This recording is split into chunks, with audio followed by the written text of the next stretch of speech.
Bom dia, meu nome é Ítalo Rodrigues Gama, eu sou aluno de graduação do Instituto Federal Sudeste de Minas, campus Rio Pomba, e vim apresentar o trabalho Classificação de imagens de fundo de olho para detecção de retinopatia diabética utilizando rede neural convolucional muito profunda.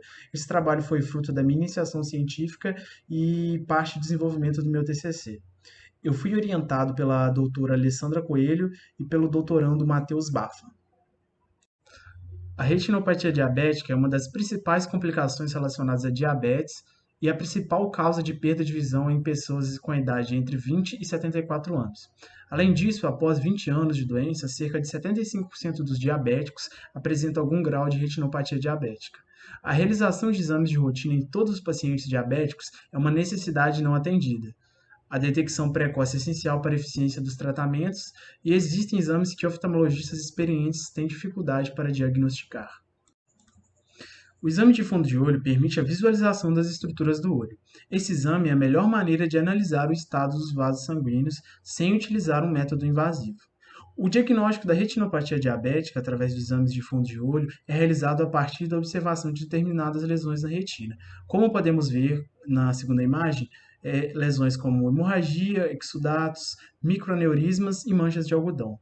O objetivo desse trabalho é desenvolver um método de classificação para auxiliar os médicos oftalmologistas na detecção da retinopatia diabética. A nossa base de dados é composta da seguinte forma: 516 imagens de fundo de olho da base de dados IDRIB, 1024 imagens de fundo de olho da base de dados Messidor, e todas as imagens foram coletadas com supervisão de especialistas em oftalmologia. E as nossas imagens são definidas em dois grupos: retinas com sinais de retinopatia diabética e retinas saudáveis, sem sinal da doença. E vale salientar que a nossa distribuição das imagens é balanceada. Em A, podemos observar três imagens da base de dados IDRIB e em B, podemos observar três imagens da base de dados Messidor. A gente percebe que o protocolo de coleta das duas bases de dados são diferentes. A base de dados Messidor, ela coleta o exame de fundo de olho mais longe, enquanto a do IDRIB, ela coleta dele mais perto. É uma coisa que não é interessante no nosso trabalho de classificação e a gente precisa padronizar isso. Desenvolvemos um método de padronização que, além de padronizar nossa base de dados, ele destaca as características da retinopatia diabética. O método consiste da seguinte maneira: a gente tem a imagem de entrada, a gente separa o canal verde da imagem, a gente aplica a equalização adaptativa do histograma, após a gente calcula o negativo e depois realiza um recorte.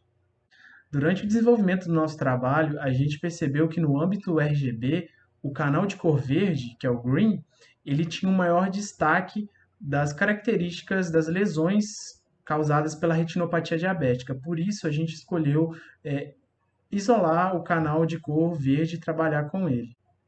E o resultado da nossa padronização foi o seguinte: a gente tem nossa imagem de entrada, após isso, a gente extrai o canal de cor verde, depois a gente aplica a equalização adaptativa do histograma, calculamos o negativo e, por último, recortamos a imagem.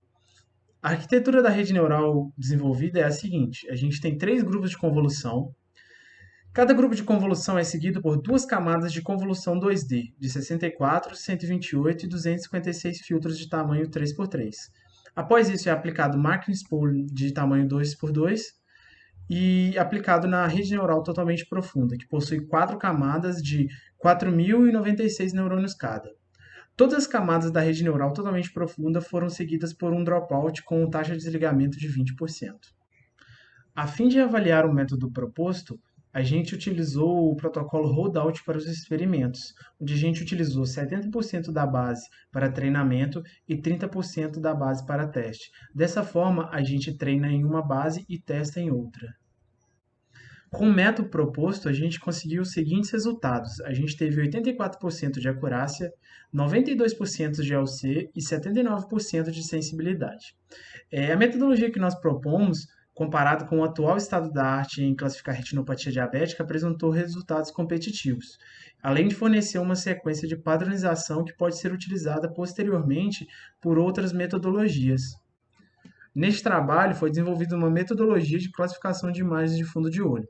Dada a grande diversidade de bases de dados e as dificuldades dos classificadores tradicionais em lidar diretamente com essas imagens, uma etapa de processamento de imagem é proposta com o intuito de realçar características e padronizar a informação enviada ao classificador.